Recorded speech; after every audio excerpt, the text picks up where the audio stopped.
Peace. Welcome to the culture here on the Black Star Network. I'm your host, Farajii Muhammad. Thank you so much for tuning in and being a part of the conversation. Folks, we got a lot for you. Happy Thursday. First and foremost, let's talk about the latest on the GOP side as the Republican presidential candidates starts to dwindle down. And yesterday they had a big conversation, a big debate in Iowa where Chris and the big news came out of New York and DC where Christie has decided to drop out the race, leaving Haley and DeSantis to move forward.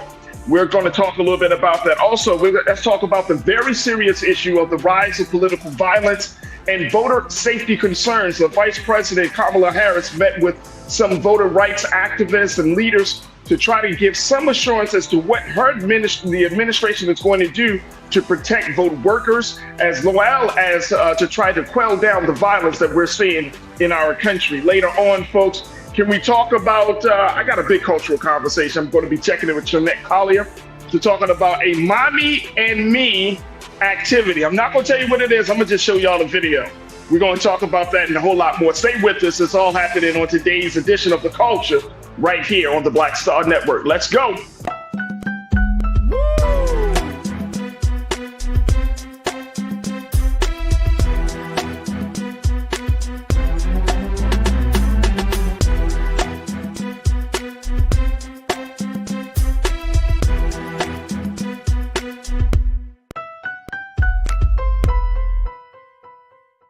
All right, folks, welcome to The Culture here on the Black Star Network. I'm your host, Farajii Muhammad. Thank you so much for tuning in and being a part of the conversation as we have some great discussions to have with you today. And I appreciate all of you for tuning in to us as we're streaming on a number of different platforms. First, let's start on our home platform of blackstarnetwork.com.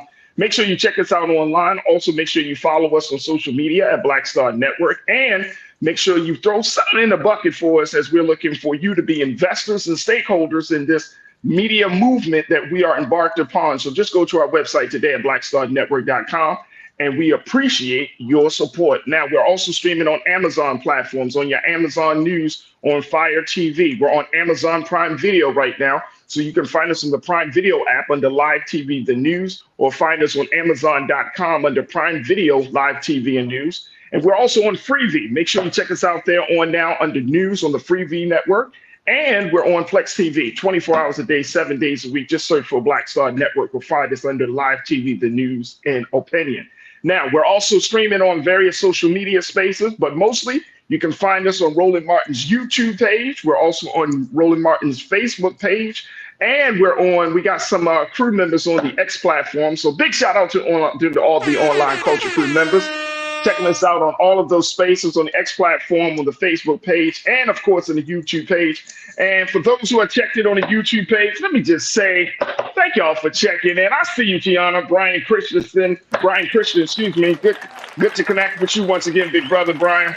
Pastor Damon Blissett, good to connect with you. J-Nell Fields, I see you. The ABX girl, I see you. Living Vince, I see you. J-Nell Fields, I see you. Who else? Real Brooklyn, sup, y'all? Sup, Real Brooklyn. Thank you so much for checking in, big bro. Pauline Hurt, I see you. McCole Spicer, I see you. Man, as folks are checking in, you could do the same. So make sure you check us out on Roland Martin's YouTube page and Roland Martin's Facebook page. And we would love to connect with you and hear what you have to say. All right, folks, let's jump into these conversations. I'm joined by my brother who joins us every week, always providing some great insight. He is a diversity, equity, inclusion specialist. He is also a man on the streets and understanding the dynamics of everything and the intersectionality of everything from race to economics to dealing with all types of issues related to student affairs and every other space that he can find himself in to help to uplift our people. I'm always happy to have my big brother on, Brother Sinedu Wakofor. Thank you, Brother Sinedu, for once again being with us here on the show. Yeah, a little something for you, Sinedu. I know you were across the waters a little bit, man. Yeah. So you made a little trip back to the motherland. That's the word on the street, brother. That's what it is. I had a great time. What part of Africa did you go to? I was in Nigeria. How many days? I was there about 11 days. That's a blessing. That's a blessing. That's a blessing. Starting off 2024, real big and real strong. That's a real blessing right there. That's money in the bank. That's money in the bank, brother. Brother Sinead, let's talk about this Republican side of things with this race. Chris Christie drops out. Haley DeSantis, they had their conversation. Vivek Ramaswamy, he's around somewhere, but it looks like all eyes are on Haley and DeSantis at this point. First, let's talk about Chris Christie dropping out. He was one of the most vocal critics of Donald Trump. He really tried to get the ball rolling, but just could not make it in terms of getting the type of support that he was expected to get. What do you make of his situation first? I think, again, the bar is, this is the thing with, to be very honest, the bar is very, very low here. A lot of people have now come back as born again Americans. These people who were surrogates for Trump during his time in office have now come and they've seen the light. All of them on stage are those folks. But I will say I'm proud that Chris Christie, I think Chris knew that he was never going to get the nomination. I think what he wanted to do is use the bully pulpit to be clear that a Trump presidency would be cataclysmic to American democracy. And I think that's what he did. And I think that's why he was such a staunch opponent. And that's why he would say that and use that momentum to also challenge the other two to try and say the same thing on behalf of the party, which is, in my opinion, bigger than just this MAGA section that we are now seeing take over. I think he's a decent man. And I hope now that he has stepped down and it's getting more serious, I hope he continues to stump for the evisceration of Donald J. Trump as a candidate for the Republican Party. That's a good point. That's an excellent point, bro. And, you know, sometimes we do see some candidates kind of going after the incumbent in their party. And Chris Christie, again, he has not been pulling any punches in his displeasure with the former president.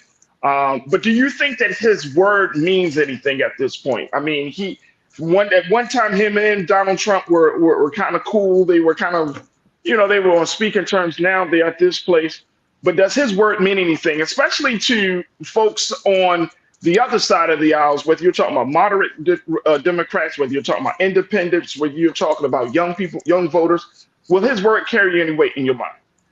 Yes and no, because remember, the MAGA faction is a very small faction, but they're a very popular faction of the Republican Party. We have to remember that a vast majority of Republicans, and also a very important part of the electorate, are the independents and the undecideds.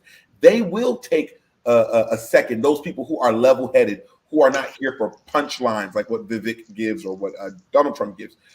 Those level-headed folks will take consideration. However, on the other side, I don't think Chris Christie, although he had a decent political career, I don't think he has the gravitas that is going to move the needle any type of way in this moment, in this day and age. So I think those who are interested will listen, and those who are not will continue going. But I think what he can do is use his smarts and his position as a former lawyer, former governor, to go to these places and still campaign on not having Trump become the next president, still speaking at some of these venues, and more importantly, focus on these the independents run this country.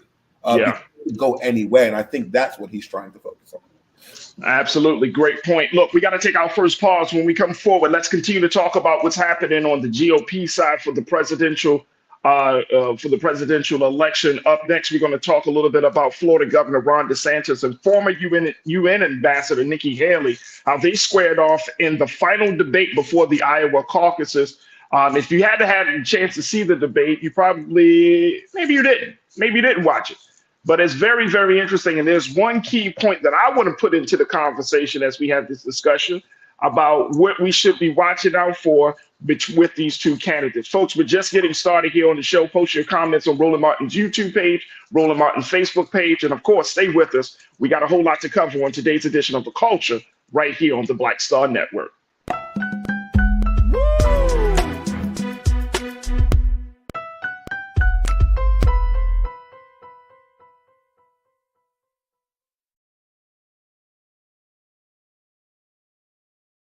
Folks, Black Star Network is here. Oh, no punches! I'm real revolutionary right now. Support this man, Black Media. He makes sure that our stories are told. Thank you for being the voice of Black America, Roland. Stay black. I love y'all. All momentum we have now, we have to keep this going. The video looks phenomenal. See, there's a difference between Black Star Network and Black-owned media and something like CNN. You can't be Black-owned media and be scared. It's time to be smart. Bring your eyeballs home. You dig?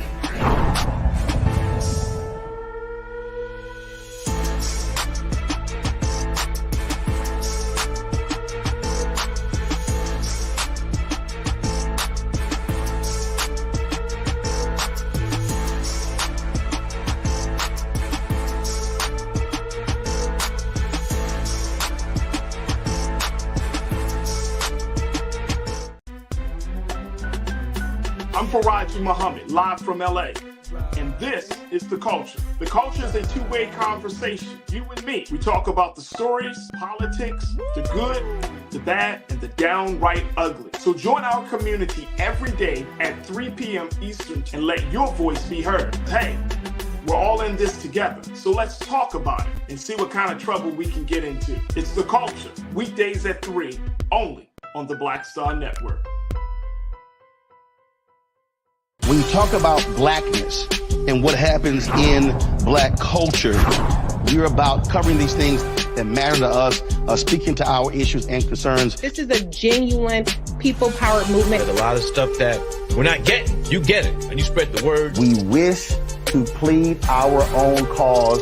Too long have others spoken for us. We cannot tell our own story if we can't pay for it. This is about covering us. Invest in Black-owned media. Your dollars matter. We don't have to keep asking them to cover our stuff. So please support us in what we do, folks. We want to hit 2,000 people, $50 this month, raise $100,000. We're behind 100,000, so we want to hit that. Y'all money makes this possible. Checks and money orders go to P.O. Box 57196, Washington, D.C. 20037-0196. The Cash App is $RM Unfiltered. PayPal is R Martin Unfiltered. Venmo is RM Unfiltered. Zelle is Roland at RolandSMartin.com.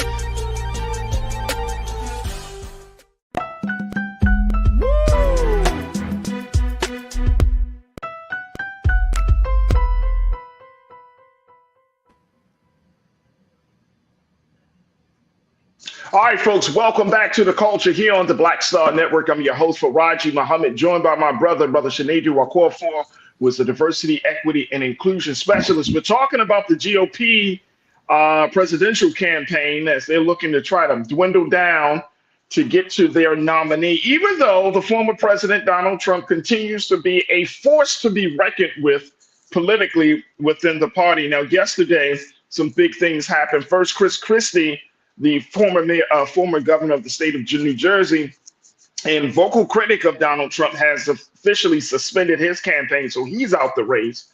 Vivek Ramaswamy, who he's still running, but he did not qualify to be in the final debate before the Iowa caucuses that was hosted by CNN, so we didn't see him yesterday. So the only two candidates that were left was former UN ambassador Nikki Haley, and she's also the former governor of the state of South Carolina, and the current governor for the state of Florida, Mr. Governor Ron DeSantis. And Shinedu, they are both still lagging behind President Trump. They're still trying. They're essentially fighting for second place at this point, which is crazy, but it is what it is. They came out swinging yesterday at the debate. The first big thing, of course, was talking about who lies the most and who's telling the truth. Wow. Wow. That's what they talked about, folks. Who lies or who tells the truth the most? Truthfulness was on the agenda, and they came out swinging. And there were a lot of insults, especially the insult where DeSantis called Nikki Haley a mealy-mouthed politician who tells you what she thinks you want to hear just to try to get your vote, then to get into office and to do her donor's bidding. She doesn't do that with black folk because she totally didn't remember that the Civil War was because of slavery. Mm-hmm. So I'm not sure where he put that. But the big sticking point for Nikki Haley against DeSantis was his comments about immigration and where he stood on immigration. And they went back and forth. And then there was this moment, Brother Sinedu, where Ron DeSantis talks about how Nikki Haley is open to bringing undocumented folks across the border and into the United States. She was even taped back in 2015. She had a quote where she says, "We don't need to talk about them as criminals. They're not. They're families that want a better life, and they're desperate to get here." When the debate moderator, Jake Tapper, talked to her and said, "Is this what you said? And how do you feel? Do you still feel this way?" She said, "That doesn't mean we should let them into our country." We have a real problem here. Here we have a real problem, Sinedu, because I mean the flip-flopping is crazy right now between both candidates. Here's my concern, that both candidates actually know how government works. So you have a governor who actually, and we can't forget, Ron DeSantis got his position on lock because he had went to the Florida legislature and asked for them to pass a bill that regardless of whether he becomes president or not, he still retains the position of governor for the state of Florida. He knows government. And you got Nikki Haley. She's a former governor. She's a UN ambassador. But both of these candidates still present problematic ideologies, especially when it comes to Black America. What do you make of those two? I mean, what I make of them is, again, it's interesting to watch the whites tussle amongst themselves. Slightly entertaining for me. But then on a serious note, like Nikki Haley is very flip-floppy. There's a lot of things about her that I can appreciate about her. But I think where it comes down to is two things. Both of them, in theory, both of them are running for second place because Donald will be that candidate. And I say that because at the very end of the day, I mean, it's like this man is placing without trying. Right. And the crazy part about it, Sinedu, he actually qualified for yesterday's debate. Oh, of course. But he qualified, but he did not show up because guess where he was? He was hosting a town hall meeting of his own. With Iowa residents while these two were going back and forth about truthfulness, immigration, their stance on Israel, and the whole nine.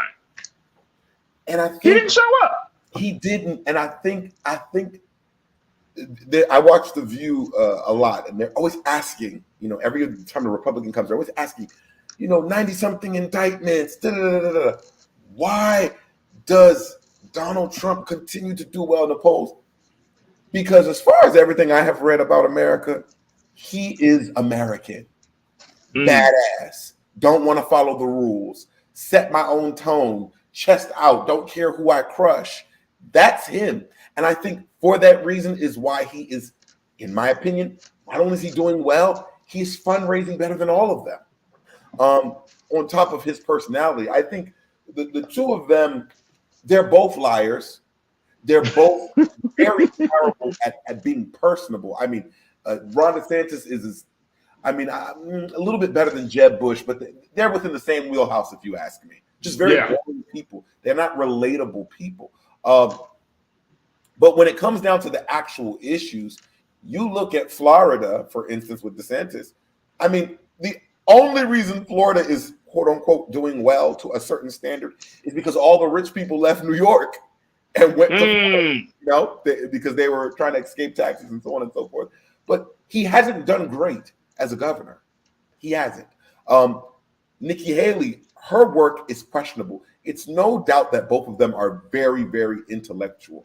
However, as you can see on the stage, they both show you that they have an issue with actually delivering something. They can barely deliver a message that I'm willing to buy, talk less of governance. So I'm interested to see what the Iowans would do in that caucus, because these are the everyday people that will make that decision. And I guess what they now say in that Iowa and New Hampshire caucus, that will set the tone of what America is thinking.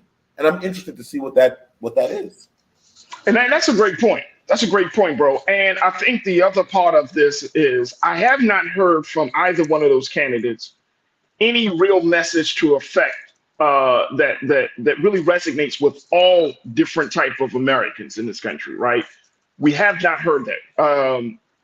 It's still to their base, right? It's still to the folks that they ride with. I haven't heard anything about Black folks, Latino folks. I'm not having to hear anything about women, even though Nikki Haley wants to be that champion of women's rights and whatnot. But I just haven't heard that, like, as diverse as America is and is becoming, as diverse as America is and is becoming, I have not heard from these candidates a message that speaks to that diversity. That's the issue. That's the other issue that I'm seeing, along with the truthfulness. And I'm with you there. I think they both lie. And I think they both, but at the same time, you get into the system long enough, you're gonna start fudging and alternating facts and whatnot. Sure. But at the root of it, I still just don't hear a message to talk that speaks to the diversity of this country. What do you think of that? I say, and I'm glad you said that, because I would say that is also, and this is not me blaming, but I believe that is also a stud point of our media. There's not enough questions that are around that. And what I think people are forgetting is that we're in a day and age where all differing minorities are going to vote similarly.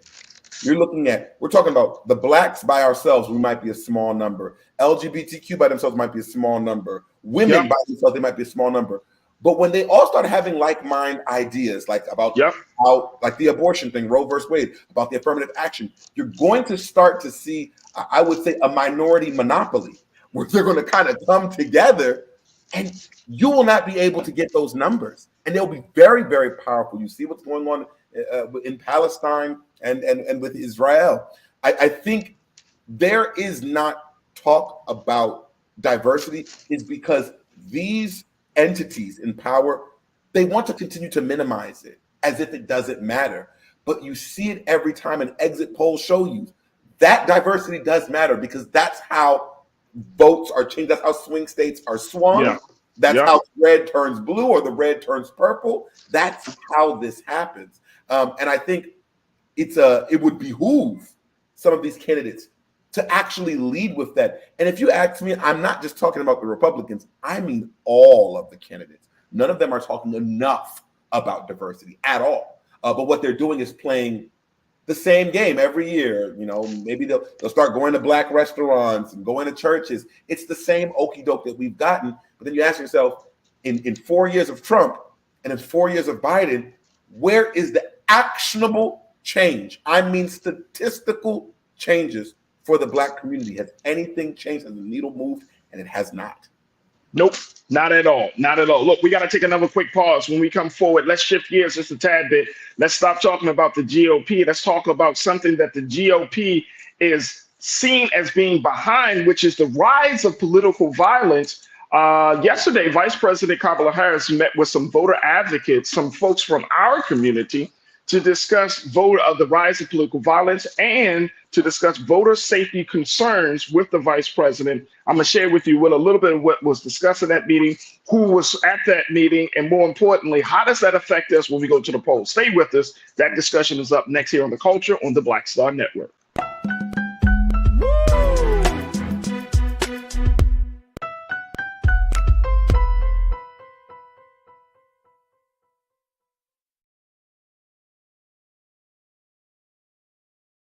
Folks, Black Star Network is here. Hold no punches. I'm real revolutionary right now. Support this man, Black Media. He makes sure that our stories are told.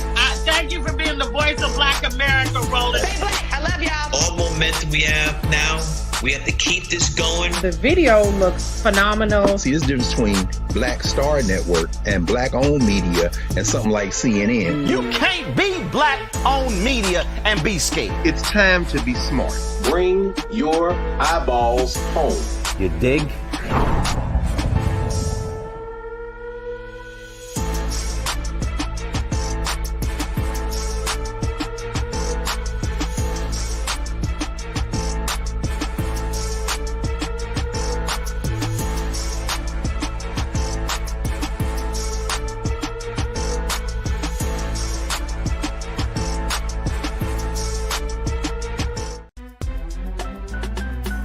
I'm Farajii Muhammad, live from LA.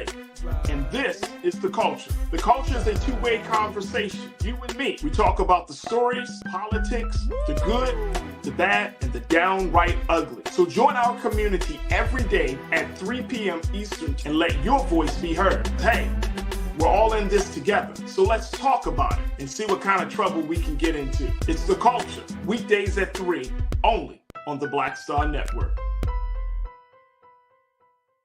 When you talk about blackness and what happens in black culture, we're about covering these things that matter to us, speaking to our issues and concerns. This is a genuine people-powered movement. There's a lot of stuff that we're not getting. You get it, and you spread the word. We wish to plead our own cause. Too long have others spoken for us. We cannot tell our own story if we can't pay for it. This is about covering us. Invest in black-owned media. Your dollars matter. We don't have to keep asking them to cover our stuff. So please support us in what we do, folks. We want to hit 2,000 people, $50 this month, raise $100,000. We're behind 100,000, so we want to hit that. Y'all money makes this possible. Check some money orders. Go to P.O. Box 57196, Washington, D.C. 20037-0196. The Cash App is $RM Unfiltered. PayPal is R Martin Unfiltered. Venmo is RM Unfiltered. Zelle is Roland at RolandSMartin.com.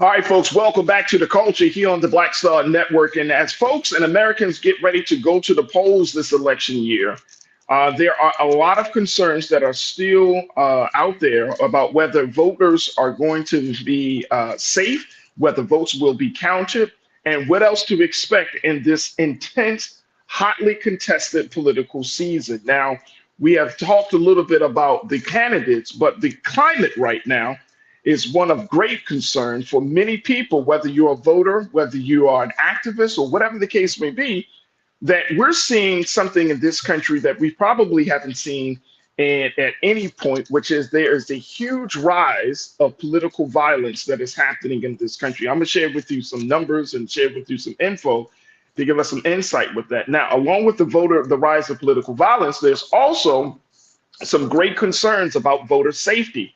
And so the Vice President Kamala Harris, she sat down, not yesterday, I mentioned yesterday, but it actually was on Tuesday. On Tuesday in Atlanta to discuss issues relating to voter rights. Also, she wanted to discuss laws passed by Republican lawmakers that advocates say have restricted access to the ballot and fears concerning misinformation and AI technology. Now, this was a special roundtable that the Vice President had with about a dozen leaders out of the voting advocacy space. Those groups that were present, the Black Voters Matter group that was co-founded by Sister Latasha Brown, who you've seen on Roland Martin Unfiltered, as well as her colleague, Brother Cliff Albright, also can be seen on Roland Martin Unfiltered, along with the Vice President spending some time with Georgia election workers before the meeting to discuss, to hear their stories and to hear their trials of just simply trying to do what they want to do, simply trying to do the right thing to get people registered to vote, to help people at the ballot. So this was a major, major conversation. And one of the things that Black Voter Matters co-founder Latasha Brown pointed out, I want to share with you her quote. Let's put up quote one, please, Lise. Thank you. She said, she participated in this roundtable, and she told the Griot that she and other organizers and leaders engaging with Black voters on the ground are, quote, feeling the effects of former President Donald Trump and elected officials continuing to push false claims of voter fraud following the 2020 presidential election. She said, we're in an increasingly politically intense environment. White nationalists and people like Trump are pushing the dog whistles around race and fear. I want to bring back my brother Shaniju Rakofor, who is a diversity, equity, and inclusion specialist, to give us his take on this, as this is a very big concern. Now, she talks about race and fear in her comment, Brother Shaniju, but there are some numbers and some information around this situation. I was doing some research as we were preparing for the show, and the rise of political violence is higher than it's probably ever been in this country, especially given this is a presidential year. Now, if y'all have not heard, I'm just throwing this out there as we have this conversation. Let me share with you what The Guardian had to say as they reported on the threats of political violence, as they say, foretell tense election year. They're saying that several years of sustained harassment of election workers and judges have led to security concerns and a high turnover in the voter rights, voter advocacy space. Let me share this latest piece. There's just an excerpt from The Guardian. They said the judge overseeing the election interference case against Donald Trump in Washington, D.C., had her home visited by police after a fake emergency call. And attempts were made to do the same to the prosecutor, Jack Smith, who's going after former President Trump because of his election interference issue. The Maine Secretary of State was swatted. 2, after she ruled that the former president could not appear on the ballot because of the 14th Amendment. The Colorado judges, who ruled similarly, have faced threats leading to increased security. This is crazy. This is crazy. There was also, according to The Guardian, there was also a round of bomb threats to state capitals sent to secretaries of state and legislative office that were believed to be a hoax, but led to evacuations around the country this month. Those hoaxes came after letters containing fentanyl was sent to election offices in a handful of states in November. What are we seeing here, Brother Sinead?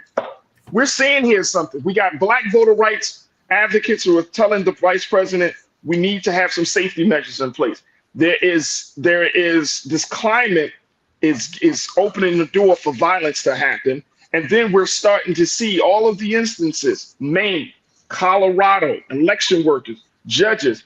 I was reading where I think it was, I forgot which state, one judge said that he's afraid. He said, when somebody tells me now that they're willing to do harm to me or my family, or they're willing to go out and kill me, I believe them. What's your take on this, bro? I think our good brother, Cat Williams, recently made this statement that I keep using. And we have to stop letting losers tell the stories about what winners are doing. I think that's what's happening here. When Trump lost, loser, him and his cronies now wanted to rewrite and reshape history. And the reason why I am very, very specific on making this a Republican issue, because it's not a Democrat, it's a Republican issue, is because this type of bullying, this type of political violence, it seems to bear a resemblance to the same gerrymandering shit that they've been doing for years. Same thing. It's the same people who know that their time is coming to an end. Their power is ceasing, that people are being aware. People in the courts and in the law, legal field are doing their jobs. So it's about sowing chaos to A, make people scared, but B, actually B should have been A, B, getting sides to fight each other and not fight the problem. I think it's a very, very dangerous time. And with, white nationalism being the biggest threat to the United States currently, according to the FBI director, it's not my words. These things are all intertwined. I think when you think about civil rights and what many of folks went through to get the right to vote, what women went through for suffrage, I don't think anybody should be dismayed on their civic duty and their right as a constitutional American. But what I would also say is we've already fought with blood for our democracy. What is going on currently reminds me of what new age countries that are 50, 60, 70 years old, what those countries are going through. This shouldn't be something happening in the oldest democracy in the world. But I think, this is just my thought, but I think that what is happening is it's America at her seams is showing us that we ain't as big and bad as we've been presenting ourselves to be. We haven't been as truthful as we said we are. And now it's showing in the people, because when you look at For instance, when you look at a lot of the folks that are doing some of these things, you see a really interesting dynamic. Think about January 6th. You saw two different type of people. You saw the vastly underfunded and undereducated, and then you saw the opposite, the very educated and very funded. And that is scary because it's not just one type of American. It used to be the one from the hick town, but right. It's the professional and the poor. Right. It's scary. And I'm so happy that you said it, because that's what we saw in what was that, Charlottesville in West Virginia, when they were marching with the tiki torches and all of that, and they found out that there was doctors and lawyers right there marching, right? And I think, to your point, the face of white supremacy has changed. The face of white rage has changed. It's not like where we if you saw the Ku Klux Klan in their hoods, that was blatant. You understood where they stand. But when we're seeing white supremacy with a different facade, when you're seeing white supremacy in political spaces, and I'm saying legitimately, there are white supremacists who are in political offices serving the public in this country, or there are individuals like the Q shaman. Here's a guy who's like leading the charge on January the 6th. He does prison time. He goes through all this drama. Now he's running for office. So we're seeing something, but more importantly, getting to that point of the violence. I mean, this thing is getting, one of the things that it said in this Guardian piece was that even though that these threats, is getting higher and higher, the physical nature of threats is not quite there, but there is a great concern that it can get even more physical. When I'm talking about what was happening with like the Maine Secretary of State and some of these judges, these are swatting calls, man. These swatting calls can get somebody killed. In one case, if a judge was called, there was a fake call, and the address was a judge's home, and that the police and the SWAT team came out because they said that there was a murder in the house and somebody was being held hostage. What do you think that they're going to do? The police I'm speaking of. What do you think they're going to do and how they're going to respond? They're going to bust up in there, throw tear gas in there, only to find that that was not the case. And it can cause a lot of confusion. But the fact is that we're seeing this higher and higher. I got to take a quick pause. When we come forward, crew, I want to get your take on this. What's your take on this rise of political violence? What's your take on voter safety concerns? Are you concerned that when you go to the polls, that there needs to be some extra security measure? Are you concerned that we're living in a time and a climate right now where there is so much violence politically? I'm going to share with you some more information so we can continue the conversation on the other side. Stay with us. It's The Culture here on the Black Star Network.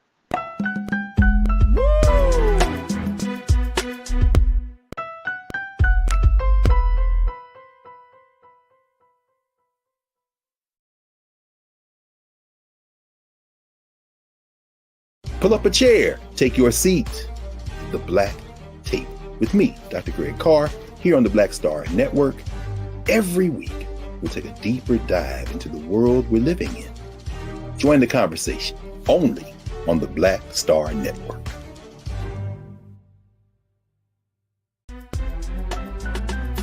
I'm Farajii Muhammad, live from LA. And this is The Culture. The Culture is a two-way conversation. You and me. We talk about the stories, politics, the good, the bad, and the downright ugly. So join our community every day at 3 p.m. Eastern and let your voice be heard. Hey, we're all in this together. So let's talk about it and see what kind of trouble we can get into. It's The Culture, weekdays at 3, only on the Black Star Network. When you talk about blackness and what happens in black culture, we're about covering these things that matter to us, speaking to our issues and concerns. This is a genuine people-powered movement. There's a lot of stuff that we're not getting. You get it, and you spread the word. We wish to plead our own cause too long have others spoken for us. We cannot tell our own story if we can't pay for it. This is about covering us. Invest in black-owned media. Your dollars matter. We don't have to keep asking them to cover our stuff. So please support us in what we do, folks. We want to hit 2,000 people, $50 this month, raise $100,000. We're behind 100,000, so we want to hit that. Y'all money makes this possible. Checks and money orders go to P.O. Box 57196, Washington, D.C. 20037-0196. The Cash App is $RM Unfiltered. PayPal is R Martin Unfiltered. Venmo is RM Unfiltered. Zelle is Roland at RolandSMartin.com. Folks, Black Star Network is here. I'm real revolutionary right now. Support this man, Black Media. He makes sure that our stories are told. Thank you for being the voice of Black America, Roland. Stay black. I love y'all. All momentum we have now, we have to keep this going. The video looks phenomenal. See, there's a difference between Black Star Network and black-owned media and something like CNN. You can't be black-owned media and be scared. It's time to be smart. Bring your eyeballs home. You dig?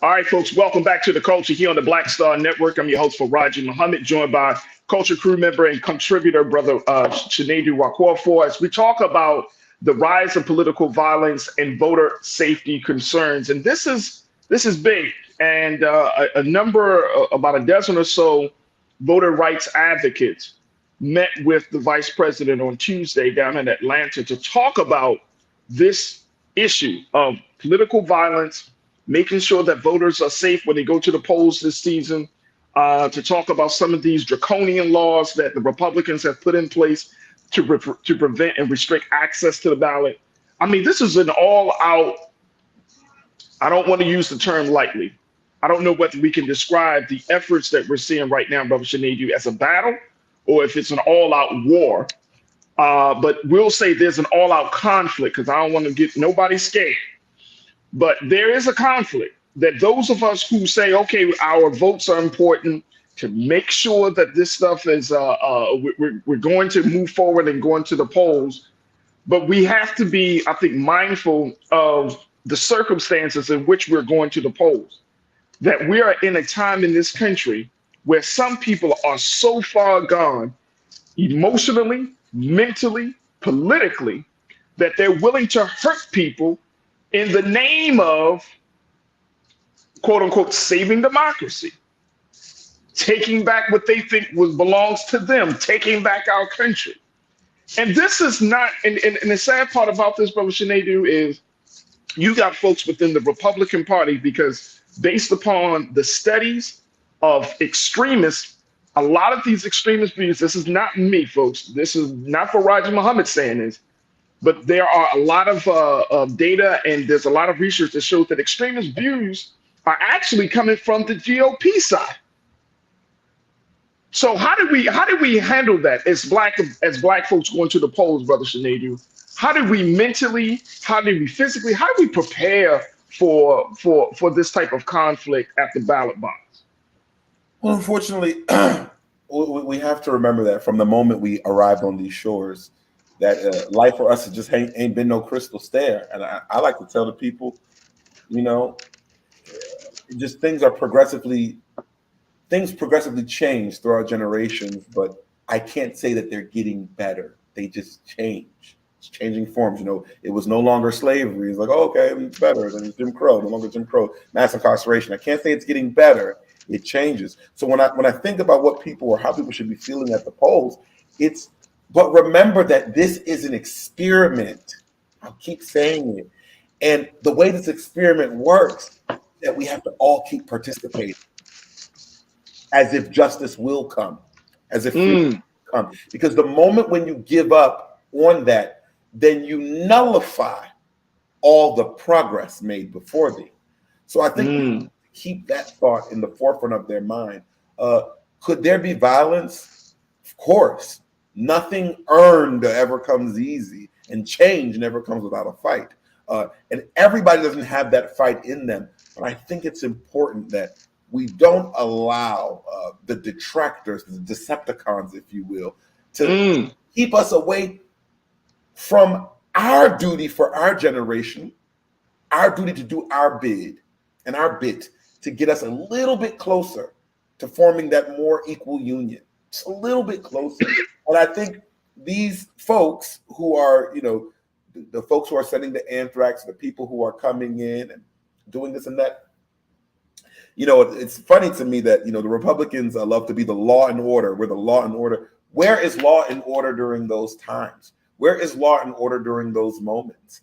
I don't know. But I do think that folks shouldn't allow. I'll use an example that is not here.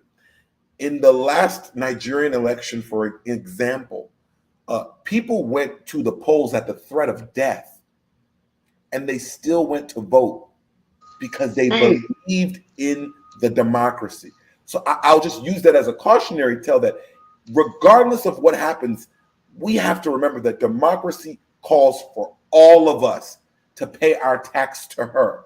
And that is to go there, to vote, to try to change, and to not be deterred by some rapscallions that want the country for themselves. You're speaking the same sentiment as Culture Crew member Real Brooklyn has pointed out. Real Brooklyn, thank you for checking in, bro. You said we must rise above bigotry and not let that stop our progress. We are our worst enemy. Racism is not going anywhere. We just have to put ourselves in a position where it doesn't dictate who we are. I agree. I agree. Pauline, you checked in and said, Pauline Hurt, you said there should be extra security at all voting locations. This is a very serious election. Absolutely. But here's the thing, Pauline, depending on where you're going, you might not get that extra security because they don't have the capacity. You have some voting areas that just don't have the capacity. They don't, unless they hire some private security company, unless they get some additional help from somewhere else, the police, the sheriff's department, the county police, I mean, they may not have the capacity to do it. But I see your point. You're absolutely right. My sister Karen Connor checking in. Good to connect with you again, Karen. You said, for the protection and safety of all voters, especially those of color, Homeland Security must take action to assure our protection and safety. Absolutely. Absolutely. And one of the things, Brother Shanidu, as I was listening to you, it made me think about the civil rights movement. You said that the folks, our brothers and sisters in Nigeria, went to the polls in the face of death. We can say the same thing during the times of the civil rights movement. We were marching, we were protesting in the face of death. And my concern is that does this generation of Black folks, this generation of Black America, are we willing to sacrifice ourselves? Are we willing to step out of our comfort zone to make this thing happen? You see what I'm saying, bro? Like, are we willing to put ourselves out there like that? That's the thing that, because this is a different generation, different times. Certainly, it's a different culture. Mm-hmm. Are we willing to make the type of sacrifice? Are we willing to come to say to our, and make a concerted decision within ourselves and among ourselves that we're going to move forward, as you and Real Brooklyn has said, we're going to move forward in spite of? Are we willing to do that? That's the concern. That's one of the concerns I have. Like Brooksy 98, you said, I have been listening to a lot of Black radio, podcasts, YouTubers, and Black politicians speak, and I have yet to hear the Black community speak with one voice. We are fragmented in our message. So that is also a part of this, because we're getting so many different mixed signals from each other. Whereas versus before, and I'm just using the civil rights, even though the civil rights movement was scattered and it was connected through people, the real glue of the civil rights movement was our resilience and our desire to see a change. And I'm wondering, Brother Sinedu, is that still present in today's Black America? What do you think? I think there's been so much infiltration and stimulation that we don't even know what the hell we're upset about. I will always say this: if we're all not there, then none of us are. And we live in a time where, because we have some folks in our community have more purchasing power, we conflate that to actual political power. Where we live in a day and age where a lot more Black people have more access to more loans and to more money, but yet and still have less homes than when we had less money. And I say all that to say is all of these better jobs and better positions have now put us in this place of complacency. That's not my problem. I'm not that person over there, so on and so forth. So it has led to a continuum of division as we grow. People are getting more educated, and as they get more educated, they kind of wean themselves off from those street ideas and those street situations, because they now can stay at the penthouse and so on. And I just say all that to say is there's so much division in our community because of the change in the economic situation, because there's changing in individuals' pockets, but doesn't really change the situations in our community as a whole. And we belabor this point all the time. And I think it just comes down to a simple thing. If I am my brother's keeper, if my brother isn't winning, I'm not winning. If my sister ain't winning, I'm not winning, regardless of how good it is that I'm doing. Because if you remember that scene, my favorite scene from Roots, on that ship, we can take this ship if we all agree that we're going to do this shit. But I think what happens is it's so much fear and complacency when a certain group within the group, I call it the marginalized margins, certain parts of that small marginalized group are doing well. All of a sudden, you don't see the pain anymore. And I just think it's high time as a community where we work in lockstep. I say it all the time. We see the Jewish brothers and sisters are very, very good at doing this. Very good. Actually, you see the whites are good at doing this. I said this to you a couple of months ago. What does a rich Harvard-educated senator and a hick from Kentucky have in common? White supremacy. They will stand on that regardless of anything. So in that same vein, my Black brothers, whether you are a highly Harvard-educated or a Morehouse or Spelman educated, or if you're just on the streets in Baltimore, can we stand on business the same, or do we going to keep looking at each other as two different problems? Come on. Look, our sister, as we wrap it up, our sister LaTosha Brown from Black Voter Matters, she made the point that she is going to, she's called on the Department of Justice, and we got to hold their feet to the fire, folks. But she's called on the Department of Justice in this meeting with the Vice President on Tuesday to use its federal authority to intervene when necessary to thwart state and local attempts to suppress the Black vote. She said there should be a particular focus on secretaries of state who are responsible for overseeing the election. She said, quote, the Secretary of State is not supposed to be a perpetrator of not supporting people to vote. They're supposed to facilitate people participating in the process. She said, we need to make sure that the federal government is actually holding those agencies accountable and reminding them what their job and responsibility is to the public. And I would add to that, to what my sister say, who is your Secretary of State? Who is the one official in your state that is responsible for elections? And you got to at least know how to get in contact with them, and more importantly, how to hold them accountable. This can't be a top-down situation.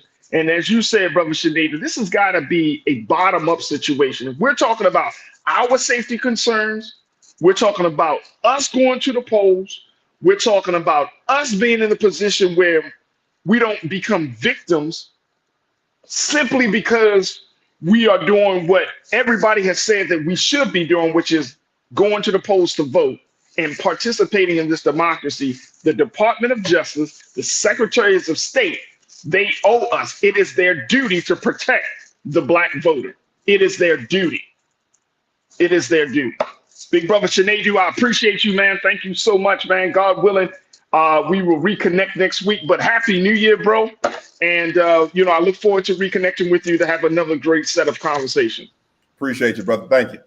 Thank you. All right, folks, we got to take a quick pause. When we come forward, let's switch gears from talking about voting to talk about relationships. But let's talk about the relationship between a mother and a daughter and a controversial new trend that is happening.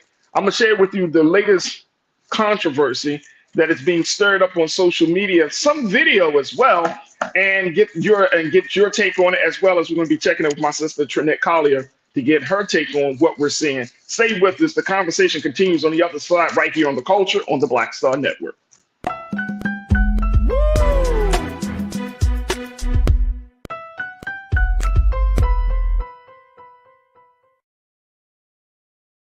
Hatred on the streets, a horrific scene, a white nationalist rally that descended into deadly violence.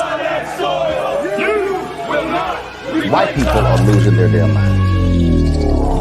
As an angry pro-Trump mob storms the U.S. Capitol, we've seen We're about to see the rise of what I call white minority resistance. We have seen white folks in this country who simply cannot tolerate black folks voting. I think what we're seeing is the inevitable result of violent denial. This is part of American history. Every time that people of color have made progress, whether real or symbolic, there has been what Carol Anderson at Emory University calls white rage as a backlash. This is the rise of the Proud Boys and the Boogaloo Boys. America, there's going to be more of this. Here's all the Proud Boys, guys. This country is getting increasingly racist in its behaviors and its attitudes because of the fear of white people. The fear that they're taking our jobs, they're taking our resources, they're taking our women. This is white fear.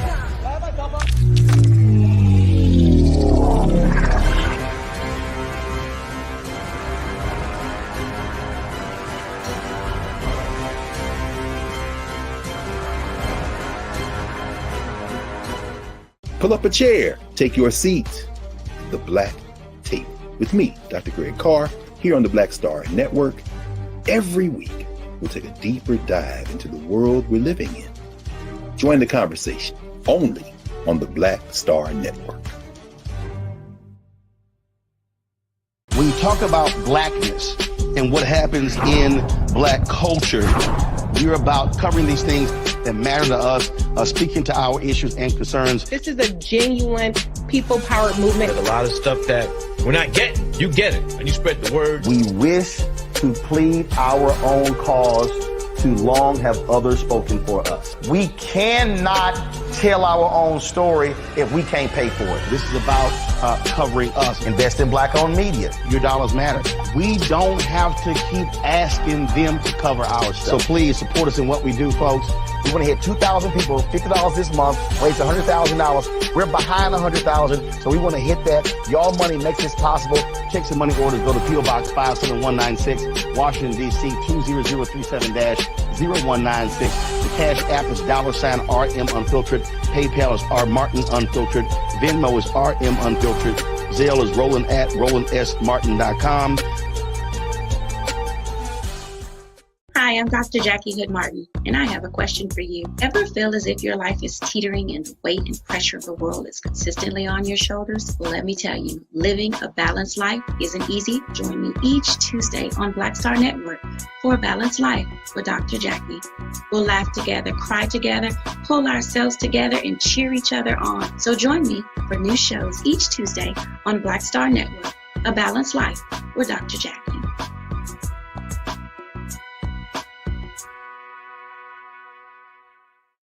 Don't you think it's time to get wealthy?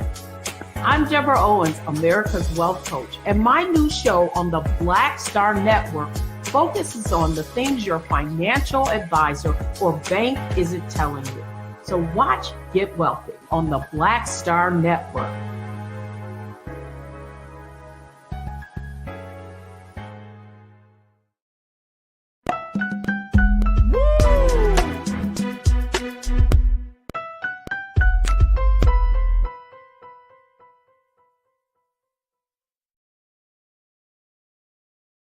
All right, folks, welcome back to the culture here on the Black Star Network. I'm your host, Farajii Muhammad. A dope first hour. Checking in with my brother, Shanidi Wakour, diversity, equity, inclusion specialist, as we talk a little bit about politics. Also, we talked about politics relating to the GOP presidential campaign and this ongoing conversation about the rise of political violence and voter safety concerns. And I'm going to just share, I had so much more information to share with you, crew, but we didn't get time to get to it. But trust and believe, this is not going to be a one-time deal for that particular conversation. We're going to continue to talk about this climate that we're in of political violence. We're going to continue to talk about voter safety concerns because this is not enough discussion about it. I don't want neither one of anyone to fall into this place where we act as if these things aren't important or these things should not be considered or these things should not be talked about. No, this is too important, especially in this pivotal election year. So if you missed the first hour,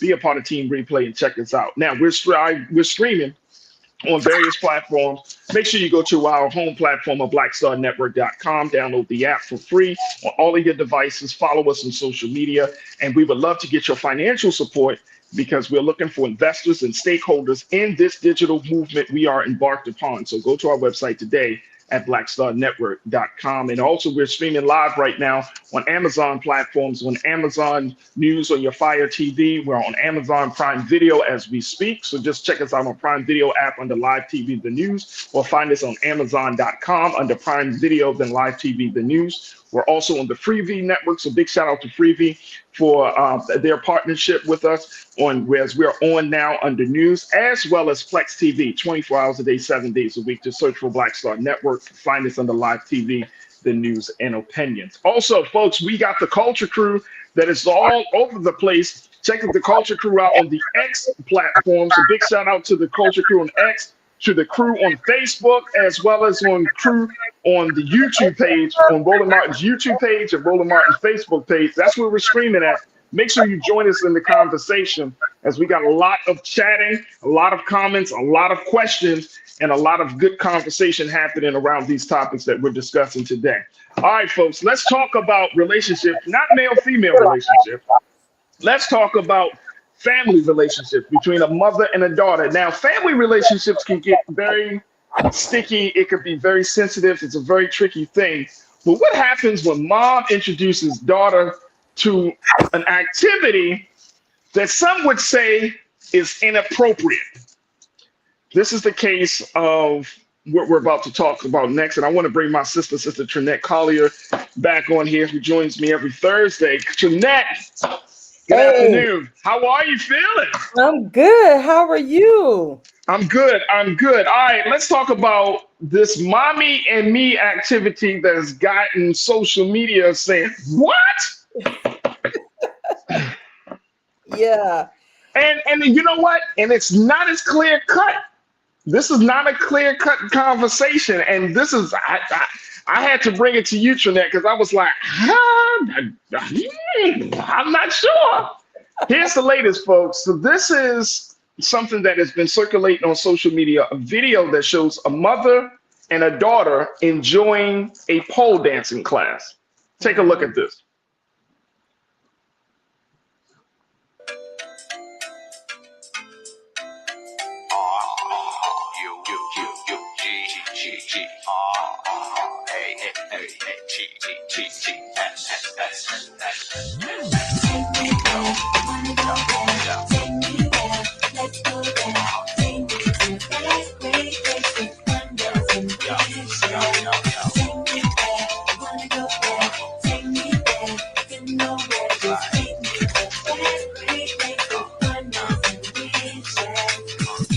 Sitting here thinking about it yesterday, about what we did and how we used to play.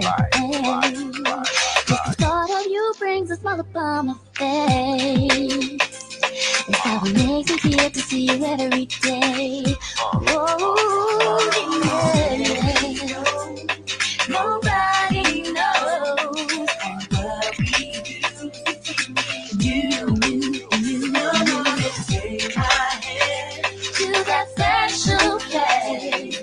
Smiles come to life and dreams come true. Ooh, when Just take me to that place,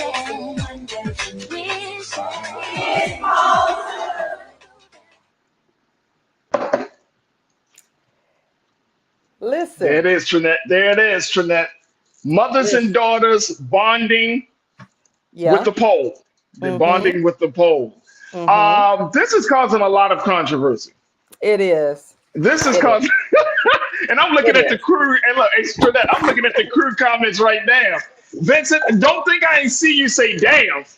Vincent, my man Vincent Morales. Vincent's like, damn, no. Yeah. It took me by surprise. You know, and of course it will be here in Atlanta. So, you know, I'm just saying the studio is here in Atlanta. But I'm going to be very positive with this because as I was watching it, I didn't see anything out of the, like, you know, any of the tricks that we're used to, you know, some of us that have frequent some strip clubs. I didn't see those type of tricks or whatnot. So some of those, wait a minute, hold on, Trinette. Some of those moves were, I've seen some of those moves on P Valley. Well, Farajii, I'm just saying, I don't know if they, you know, Farajii. Don't lose your faith now. I'm putting it all together with gymnastics because it is a sport. It is a sport. It is a sport. It is a sport. I think is pole dancing included? This is all due seriousness. Yeah. Is this going to be a competitive sport? I think is that the case? Now I keep hearing a yes and a no, so I'm not sure if they've officially made it into with the Olympics, but I know it is a sport, and they do have like legit competitions for men and women on the pole. Mm-hmm. So, you know, that's what I'm equating to. And I was pulling out some notes and, you know, the positive things about it. It's the bonding, the social skills, social cues, social confidence, social development.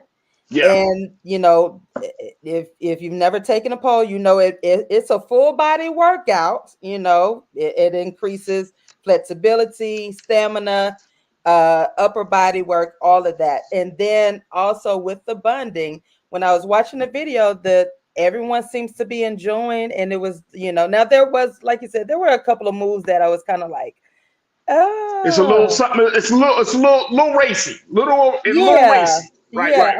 Racy, you know? A little racy. Look, we got to let me take a quick pause. When we come forward, let's continue to get your take on this, Trinette, and talk about this relationship with this bonding exercise of pole dancing.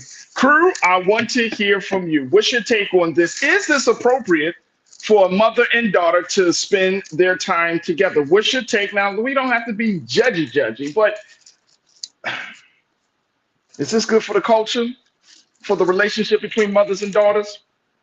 I want to get your take on this. Post your comments on Roland Martin's YouTube page, Roland Martin's Facebook page, and of course, stay with us. It's The Culture here on the Black Star Network.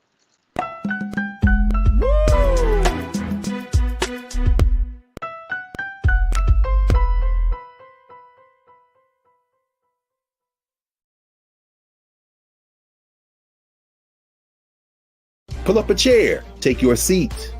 The Black Tape with me, Dr. Greg Carr, here on the Black Star Network. Every week, we'll take a deeper dive into the world we're living in. Join the conversation only on the Black Star Network.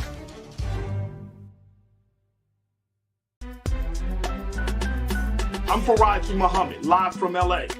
And this is The Culture. The Culture is a two-way conversation. You and me. We talk about the stories, politics, the good, the bad, and the downright ugly. So join our community every day at 3 p.m. Eastern and let your voice be heard. Hey, we're all in this together. So let's talk about it and see what kind of trouble we can get into. It's The Culture, weekdays at 3, only on the Black Star Network.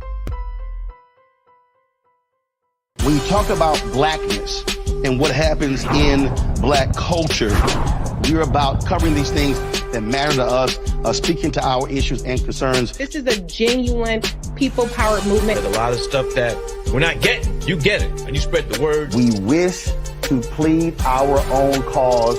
Too long have others spoken for us. We cannot tell our own story if we can't pay for it. This is about covering us. Invest in black-owned media. Your dollars matter. We don't have to keep asking them to cover our stuff. So please support us in what we do, folks. We want to hit 2,000 people, $50 this month, raise $100,000. We're behind 100,000, so we want to hit that. Y'all money makes this possible. Checks and money orders go to P.O. Box 57196, Washington, D.C. 20037-0196. The Cash App is $RM Unfiltered. PayPal is R Martin Unfiltered. Venmo is RM Unfiltered.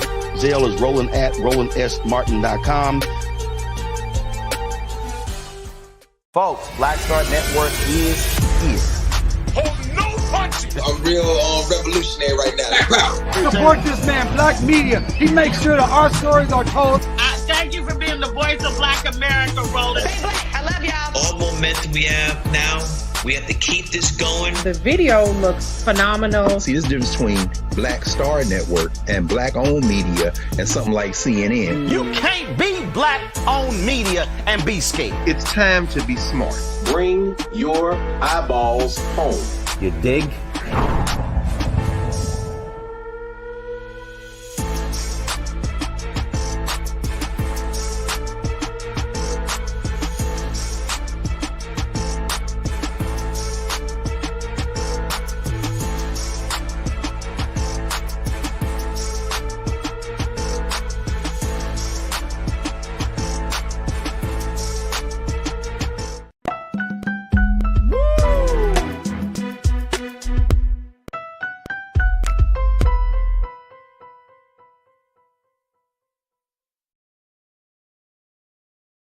All right, folks, welcome back to the culture here on the Black Star Network.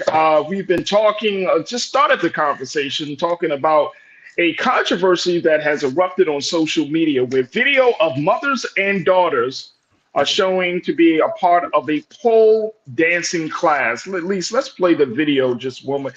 We don't have to play the sound, but if we just show what this pole dancing class looks like as mothers and daughters are engaged in the class where they're teaching their daughters, mothers are joining them as a way. Now, this video has gotten a lot of comments.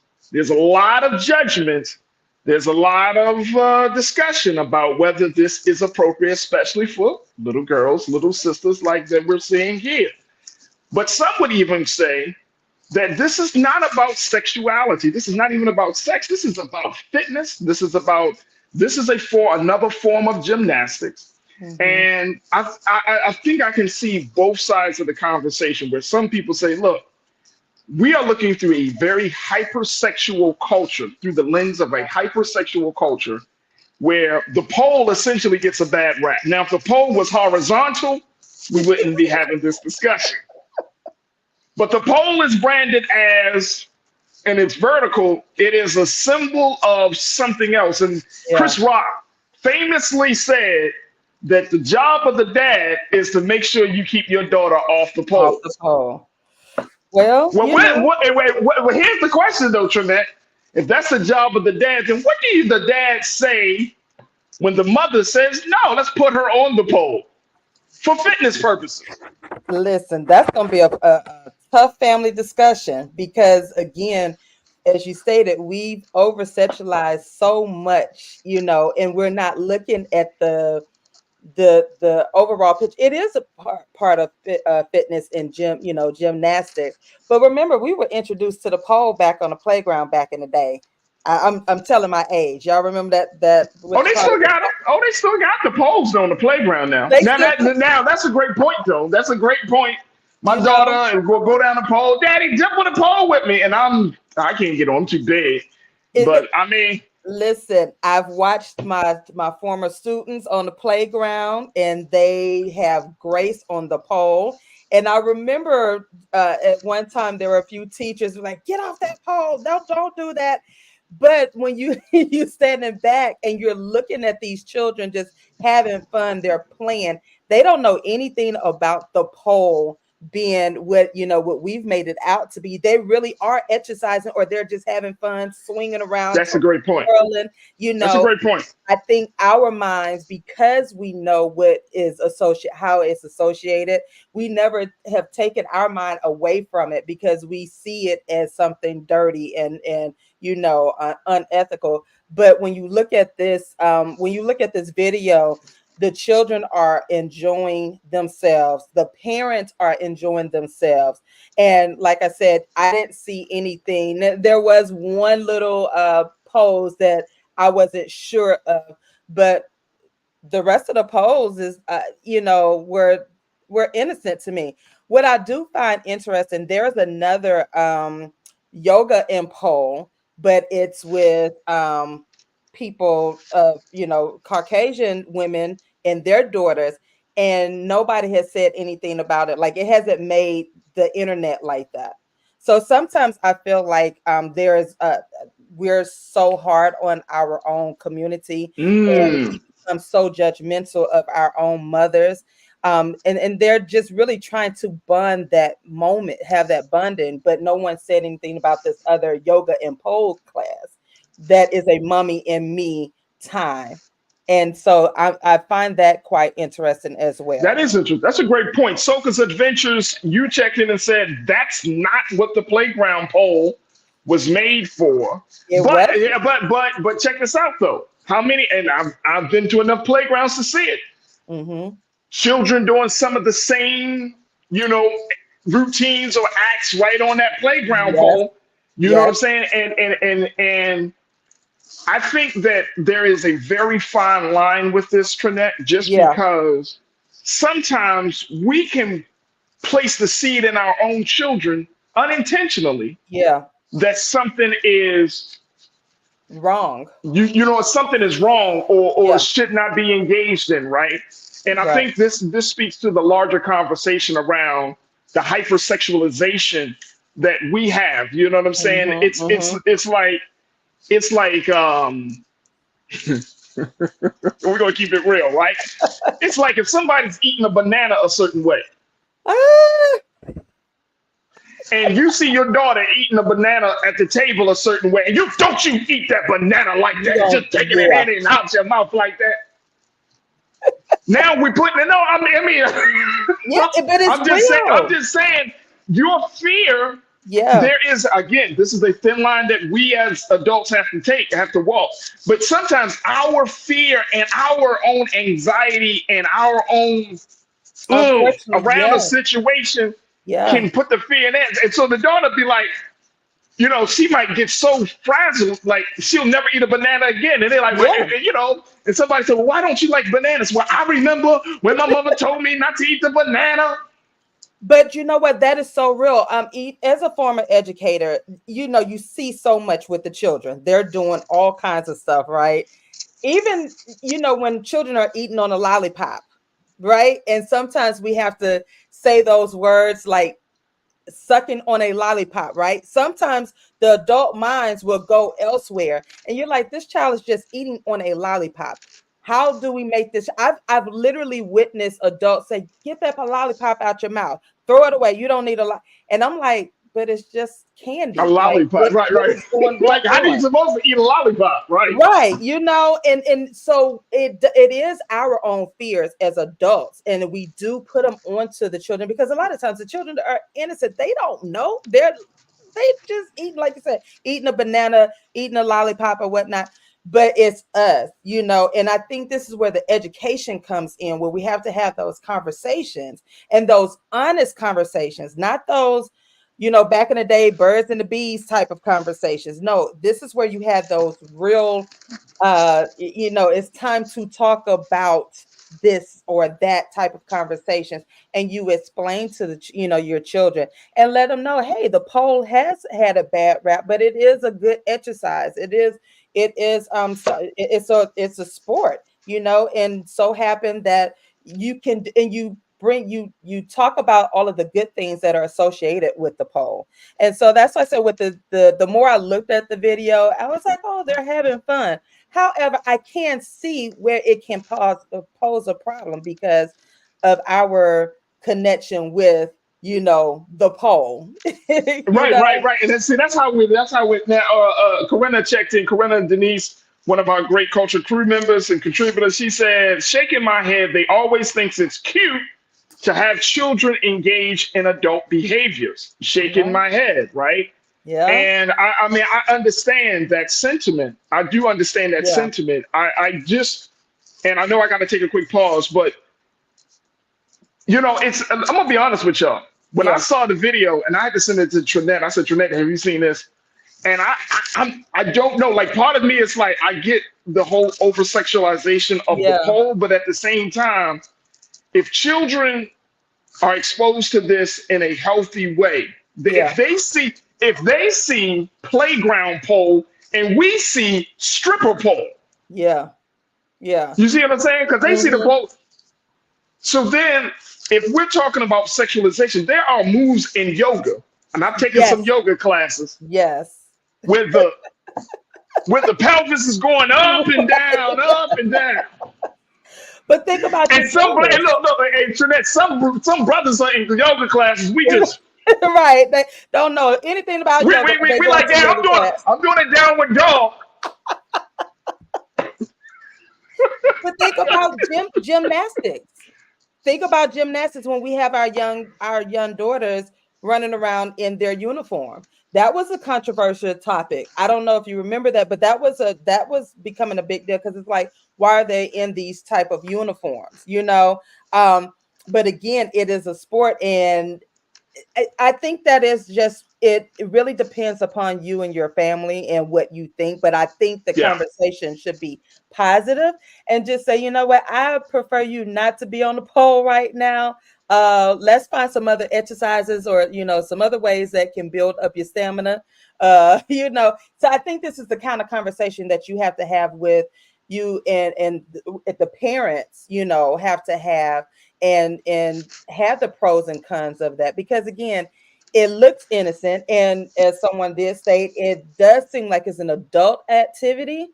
However, if it's correlated with gymnastics, you do start in gymnastics at an early age, tumbling and gymnastics at an early age. That's true. Yeah, absolutely. Absolutely. We got to take a quick pause. When we come forward, more conversation about this controversy. Crew, I'm gonna just highlight what some of you are saying. Join us in the conversation. Post your thoughts about Mommy and Me pole dancing classes, and what do you make of this? Do you think it's appropriate, inappropriate? And more importantly, how do we make sure that we walk the fine line between over-sexualizing something to something being very innocent and could be beneficial for yourself and for your children? Stay with me. The conversation continues here on The Culture on the Black Star Network.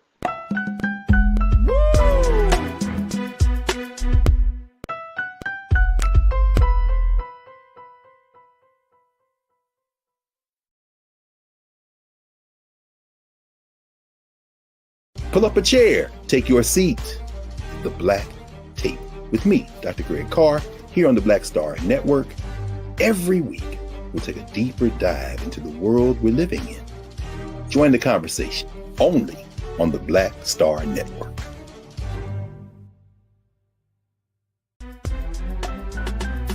I'm Farajii Muhammad, live from LA.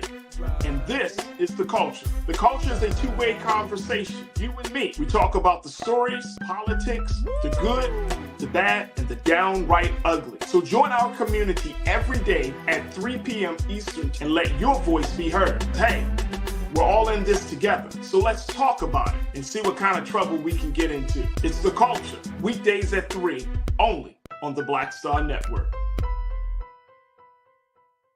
When you talk about blackness and what happens in black culture, we're about covering these things that matter to us, speaking to our issues and concerns. This is a genuine people-powered movement. There's a lot of stuff that we're not getting. You get it, and you spread the word. We wish to plead our own cause too long have others spoken for us. We cannot tell our own story if we can't pay for it. This is about covering us. Invest in Black-owned media. Your dollars matter.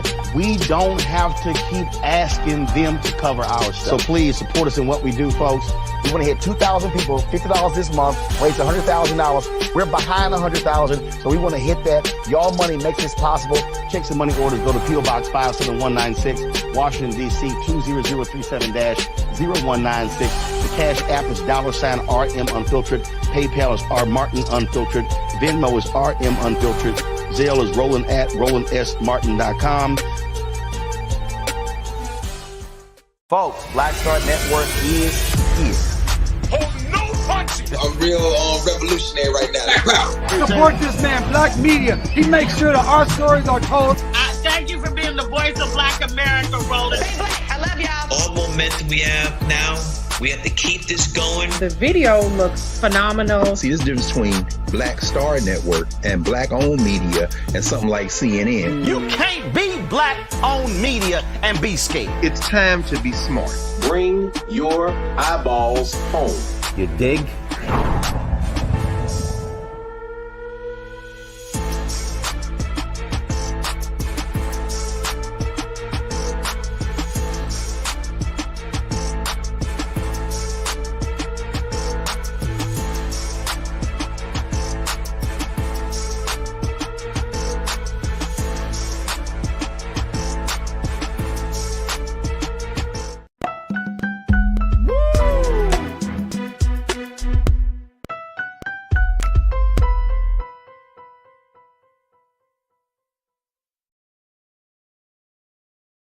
All right, folks, welcome back to the Culture here on the Black Star Network. We're talking about Mommy and Me pole dancing classes with my sister, Trinette Collier, relationship specialist. She's also an educator as we talk about these things. And as I'm thinking through this whole process, right, Trinette, and I think you may agree with me on this. I think that sexuality within our community, more importantly within the Black culture, we have not been introduced to sexuality, to sex education in a healthy way, right? Yeah, I think that a lot of us have come. Our understanding of sexuality has come from the fear and the fire and brimstone teaching of religion that makes us feel that having sexual desires and sexuality is a bad thing, is a wrong thing. You need to be ashamed, right?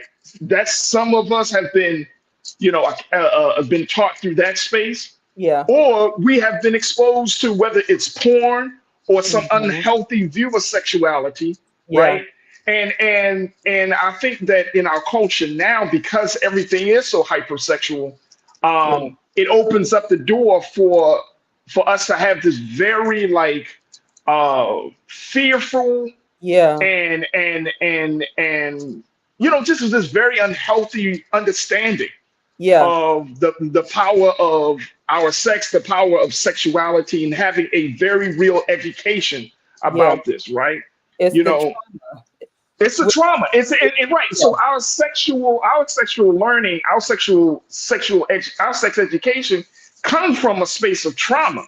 And we then, haven't healed from it.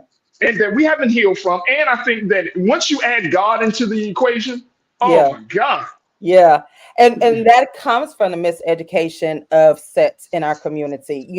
I, for one, dealt with that for a long time, just with my body image. There was a time where, as a young woman, I have hips and thighs and the butt and breasts. And so it was like I was shunned, but I was shunned by my own people in my community, right?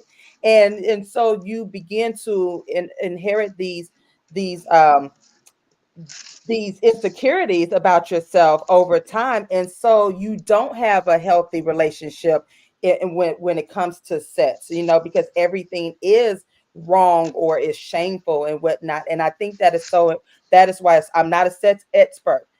Because myself, I've had to get a sex coach, and that sex coach has helped me to learn more about my sexuality, as a woman, and not be ashamed because of the trauma. Yeah. And so I do encourage us as a people to get some of those resources, because we look at everything from the traumatic eye. And again, I'm not a therapist, I'm a relationship coach, but just from my own experiences, this is what I had to do to heal from that sexual trauma.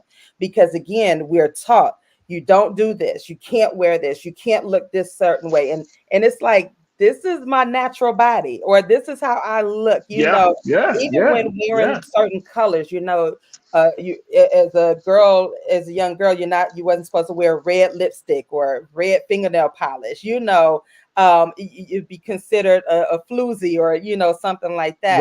Right. This is and this has separated or caused a division with the mothers and their daughters in the relationships. Because you got two different generations.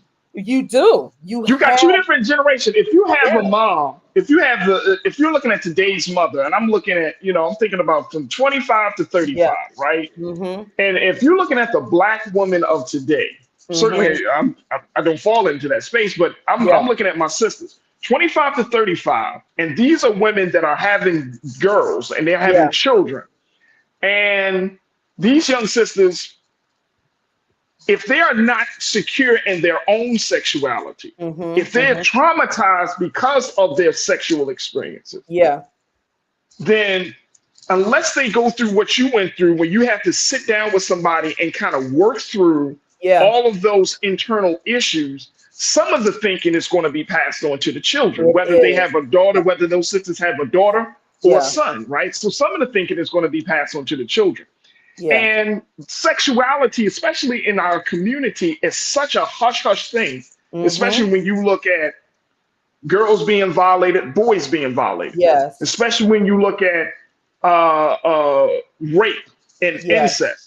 When you look at all of these sexual traumatic events that are happening in our community, and then on top of that, we look at media, you're looking at culture, all of these things, it just adds to it. So of course there's going to be some reticence around exposing this. Now, here's the other part of the thing that I was thinking about too. I don't have a problem with a mommy and me pole dancing class if men are not in the class.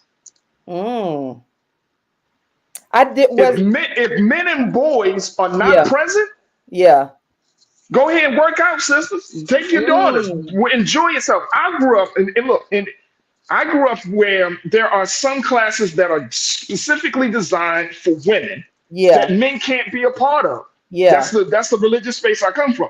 And I grew up where there are some classes specifically designed for men that women can't be a part of. Some people say, well, that's sexist and all that. No. There are some things that men have to work out among other men, and women have to work out with women. This is what I believe. But the fact is, if you're going to have a pole dancing class, and at least let's just throw this up here, because I want to be very clear. This is not a strippers class. Let's just show the video one more time. Look at what the sisters are wearing. This is workout. They got mats. They got workout clothes. These are workouts. Now, again, if this is a class for girls by women and other girls, so be it. Now, the unfortunate part about it, Tiana, you said it in your comment. You said if it wasn't on the internet, we wouldn't be talking about it. I hate the fact that it was videotaped. Because now it opens up the door for a lot of judgment for a lot of men. And sisters, keep some of your stuff to yourself. We don't need to be exposed to it. I mean, everybody's trying to go viral. Everybody's trying to go viral, but at the expense of what? Hey, for who?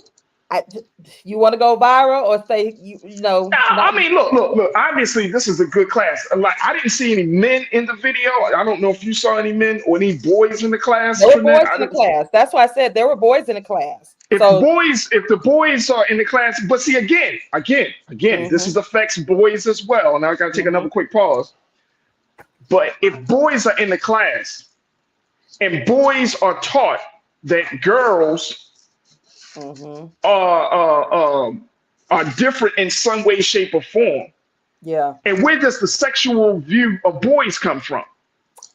That's a good question, because there are boys in that class, and you're going to have some more boys that's want to, that's going to take the class. But is that another portal that we're opening? I don't know. I don't know. And if boys take the class, if you see boys jumping on the poles, then what? I mean, seriously, if we saw some boys learning how, because don't tell me there ain't no boy gymnasts. Granddaddy them ain't gonna be happy. I can tell you that. Why?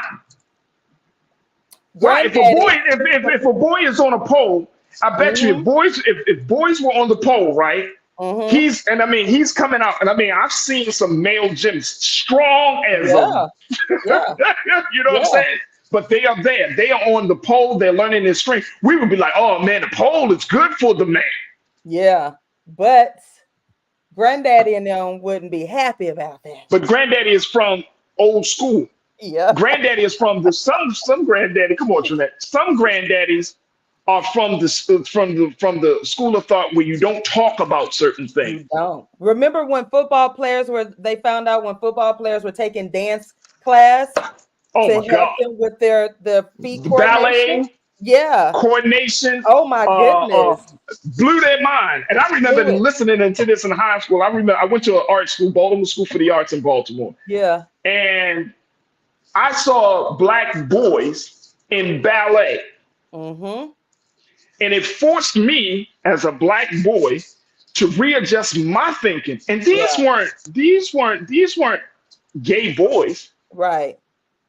They were in dance class and ballet. They would wear leotards and whatnot, and they were so disciplined. Their bodies were so in touch with. They were so in tune with their bodies. Yeah. And if you as a parent say, "Oh my gosh, my son doing ballet," yeah, but your son is learning a skill. He's learning how to master his body. He's learning how to master his breathing. Yeah. How do we celebrate Alvin Ailey? The great Alvin Ailey, right? The Black dance company out of New York, and we get mad because you see boys dancing in ballet. Mm-hmm. All right, we got to take another quick pause. When we come forward, let me just share some more thoughts from the crew, and we got another story to talk about. Stay with us. It's The Culture here on the Black Star Network.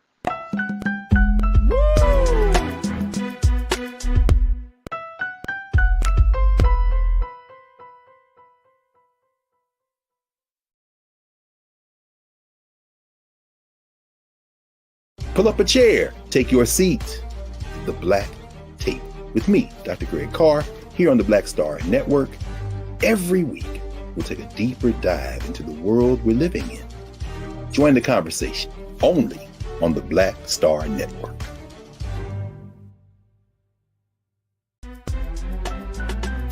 I'm Farajii Muhammad, live from LA.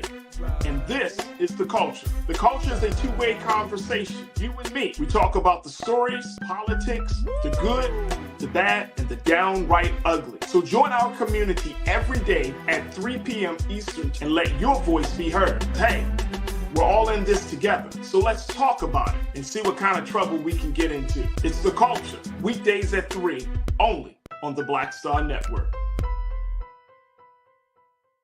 When you talk about blackness and what happens in Black culture, we're about covering these things that matter to us, speaking to our issues and concerns. This is a genuine people-powered movement. There's a lot of stuff that we're not getting. You get it, and you spread the word. We wish to plead our own cause.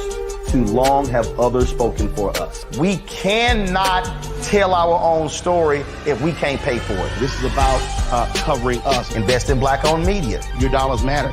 We don't have to keep asking them to cover our stuff. So please support us in what we do, folks.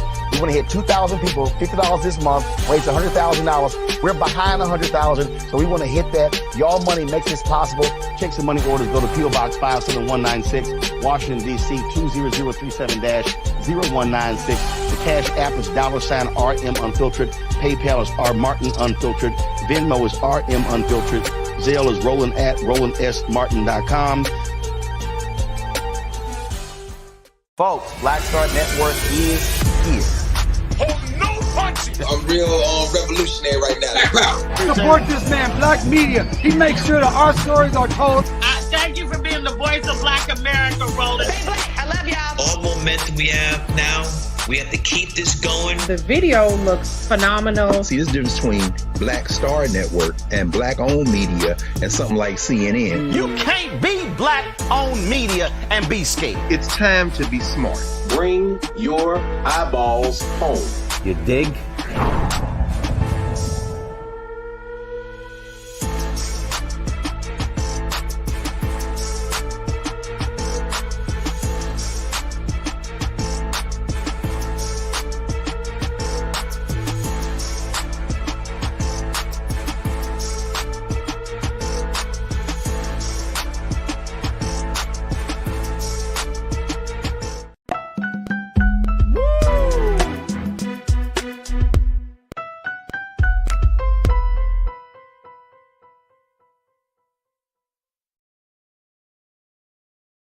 All right, folks, welcome back to the culture here on the Black Star Network. Checking in with my sister, Trinette Collier, relationship coach, as we talk about Mommy and Me pole dancing. And folks, Trinette got a lot to say on this. My sister Suzette Speaks has even jumped into the chat. And she had to, Suzette, y'all can check her out Wednesdays here on the show. But she asked if they want to do gymnastics, to let them sign them up for that. But she said, who created the class and what's the agenda? Well, Suzette, I think the class is a workout class. It's not like a stripper's class. I don't think any mother in her right mind is going to sign up her daughter to be a stripper at 4 and 5 years old. That I would not. On their site, it does give benefits of Mommy and Me, and a few of the benefits state the bonding, working out together can be a way to bond with your child. Social skills, dancing together can help children make new friends and develop social skills. Social cues, classes can expose children to new sights and sounds, which can help them learn social cues like sharing and taking turns. Social confidence, adjusting to new people and circumstances can help children build social confidence. And social development, children can see how others react to their behaviors, which is important for social development. So as a former educator, it really does help with the socialization. If your child is going to these classes, I can see that because in the world of technology, our children are losing the art of socialization because they're in their phones, they're in their tablets. They don't know how to react. You would think they, how we were all on the playground, we would run around, play basketball or do whatever. Now the children are not doing that. So I can see this as a catalyst to say, you know what, in making new friends and being in an environment where there's no phone, no technology, they're actually doing this activity, And so, and then on the flip side, I can see it. Okay, this is another activity. Again, this is an introduction with gymnastics, So I don't think, as you said, I really don't see people say, okay, I want to go sign my child up for, stripper pole class. No, I don't think this. Yeah, it's one of your producers said, now if they come in there with some little clear kitten heels, then we got a problem. Right. If they come in there with some inappropriate active wear, then that becomes a problem. If they're coming in there just inappropriate, I think that's when we would have to take a look at it and say, wait a minute now, this is not what this is all about. And so we have to change the narrative. I think maybe she's trying to change the narrative of. I think so. I think so. Yeah. I think so. Ming Lee, Natasha Surge, you checked in and said little black girls should not be learning anything about a pole, period. So they want little black girls pole dancing in the lunchroom. No, that's not going to happen. I don't agree with that. Let me tell you something, right? Because as a former educator, they gonna do everything else in their lunchroom. They could do a whole lot of other stuff. So I don't think unless we introduce it like that to them. Now, I'm not saying they have not, because a lot of our elementary girls and young girls have been, some of them, not a lot of them, have been exposed to, that lifestyle, unfortunately. But I think with the change of the narrative, we can change the way they look at That's that. right. That's it. That's it. Hey, you know what? You can have a lucrative career as a gymnast, or you can teach gym. Like you can do much more than being a stripper on the pole, So that's the way I'm looking at it. And I'm not disagreeing with any. I get it. I understand, because again, we've only had one side. We've only seen one side of the pole over the years, and we've watched it grow where everybody, especially here in the ATL, is on the pole in the negative way, But I really believe that this young woman is trying to change that narrative, I think it's the first thing. It's a growing trend. It is. It's a growing trend in the exercise world. Pole dancing is a growing trend. So it's not like this, whoever the sister is that started these classes is like, it's a growing trend, right? I mean, you're in Georgia, I'm in California. I know they got pole dancing in Los Angeles. Come on, let's keep it real, right?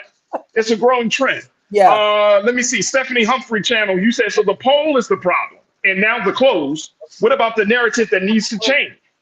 That's what, and I think to your point, Trinette, it's reactionary, I think, to a degree, because it's like you're blaming the thing instead of the thinking.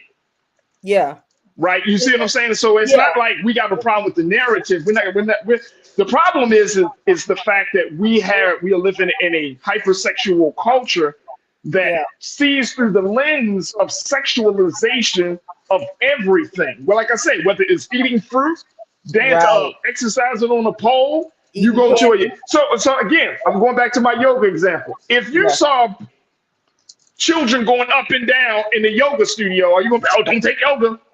Right. Yeah. And again, here's the thing that I'm learning, especially as a dad of a daughter. Teaching my daughter that her body is not something that she should be ashamed of. Right. You see what I'm saying? Teaching her like your body is something that you should be proud of, right? In a very healthy way, not something that you should be like, oh my gosh, I have a vagina. Oh my gosh, like daddy, right? And it's like, no, that's a part of your body, sweetheart. That's your body, and you should take care of your body. Like there should be a sex positive education, not a sex negative education, because that's what we all have been suffering from. We have, and I would challenge people again. I don't have any children, so I've being again a former educator. My girls, I was always careful of how I presented myself as a woman, and I do have nieces, so even having those talks with them over the years. But I would challenge. I would pose this as, let's start having these conversations in our living rooms, at the dinner tables. Start asking your young girls, how do they feel about that? Or what do they think about the pole? What do they know about the pole and that world and so forth? And I think, you ultimately as the parent, you have the last say. So, no matter what people say, if you are not comfortable with your child going to this class, then you have every right to say, I'm not ready for my child to be exposed like that, or, do that, even though it may not. So you as a parent still have that right. And I just always encourage people to exercise that right, as a parent. If you're not comfortable with that, then you don't have to be subjected to that. Like you're not forced to do that. But I would say we could be careful on judging that the young lady and and the people, the children in there, because it is a fine. It is. I mean, at first my initial reaction was like, oh man, no, are y'all freaking serious? Like, but then the more I did watch it, and then, having an open mind, I was like, okay, I can see differently, and as an educator, I'm always going to look at it a little bit different. And maybe part of this whole process, and this is something my producer brought up, that maybe the person, the woman that has these classes is trying to change the narrative, trying to shift the culture, from the sexualization of pole and stripping to something that pole and fitness. Like the same way we use the N-word, and I hope this is a good analogy. We taking something negative, quote unquote, and try to make it positive. Yeah. Can the same thing be used? Can the same thinking be used for the pole? Can the pole come from, oh snap, the stripper to being, oh snap, the fitness educator? Yeah. And that's what I believe too. I believe that's what she was trying to do. I don't know her background, but that could be very well because, like you stated, they're all fully clothed in workout clothes. You know what I'm saying? Now, I would have been very hesitant if she came in there with stripper wear. That would have been like, no, that's crossing. But she came in there, they were all in their workout gear. So, you know, that's what I'm taking from it. I'm taking that from it. Now, Suzette, my sister, you checked in and said, Suzette, why is the culture, would it be beneficial that we normalize this? The only reason I would think of it is that, again, it's about fitness. Mm-hmm. It's about fitness, right? It's about fitness. It's about having control of your body. Because when you're on a pole and you're doing those positions, listen, that is super control of your body. I gave up the pole a long time ago. I'm saying like strength, upper body strength. I'm talking about that is some serious control. I mean, if you're thinking about this is like, and part of me, like you, Trinette, I was like, wait a minute, hold up, what? And then I started thinking about it, and I was like, well, maybe I can kind of see why a woman would take her daughter to a situation like this. Let me get out of my man thinking. Yeah. my maleness, and let me think about it. How would, as a woman, how would this be beneficial? Again, these are women with their daughters. And I want to believe that these sisters that are bringing their daughters to this class are well-thinking, conscious thinking women who understand what the pole means culturally, but also is trying to push the envelope to make sure that their daughter has a different view than what they grew up with. Right. Yeah. Yeah. That's what I want to believe. I don't want to believe that. It's hard for me to believe that any of these Black women take their daughter there to get their daughters to start stripping at 4, 5, 10 years old. I don't believe that. I don't believe that. This is not child abuse. Right. And one reason I didn't see any of the girls twerking and gyrating or any of that in the class. I didn't see any of that. So that's why I believe that they were not doing that. And sometimes, again, as a community, we are so hard on each other. And we don't allow the grace. We don't allow the explanation. Even if you don't agree with it, I just really don't believe in my heart of hearts that these mothers brought their children in to learn stripper moves. You know, I just don't, I didn't get that from the video. I don't see that. And just from, like I said, I just didn't do it. I just didn't. You didn't do it? All right, well, people not feeling my analogy about the N-word, Trinette, and that's all good. Benny Hill said, a terrible analogy, Farajii. Coretta said, no, Farajii, that is not a good analogy, not the N-word.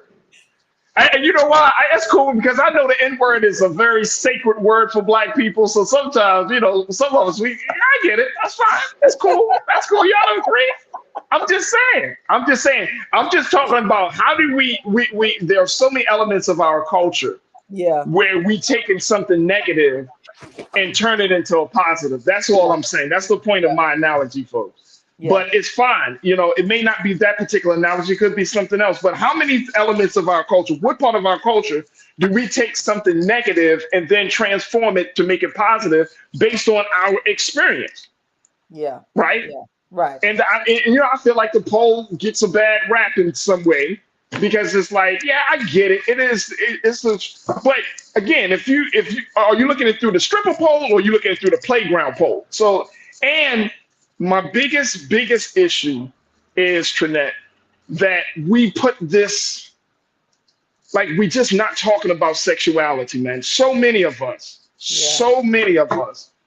are trapped and confined, and we are damaged because we're not having healthy conversations about sexuality in our community. Yeah. And this doesn't mean that this is not talking about same-sex partnerships. It's not talking. I'm just talking about understanding that your body, understanding your feelings.